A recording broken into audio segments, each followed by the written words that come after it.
Ek groet u, dit is donderdag die 17de April en kom ons lees uit Joël 2 vers 28. Daarna sal ek my gees uitgiet op alle vlees en julle seuns en julle dogters sal profeteer.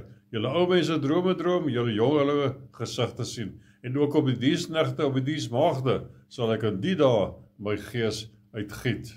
Ek glo herlewing is op hande, omdat die Here dit al meer en meer deur sy profete aan die kerk openbaar in die tyd van ons lewe.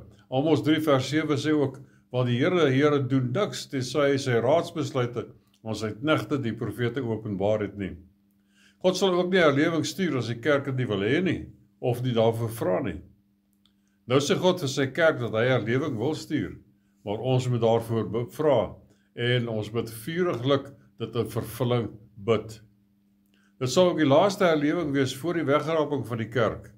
En dit gaan ook die grootste een wees wat hierdie wêreld ooit beleef het, want die oes was nog nooit so groot en ryp as wat dit nou is nie.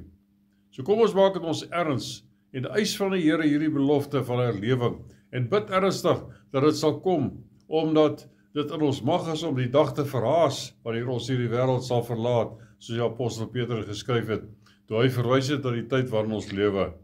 En wel in 2 Petrus 3 vers 11, terwyl al hierdie dinge dan vergaan, hoe danig moet julle nie wees in heilige wandel en godsvrug nie?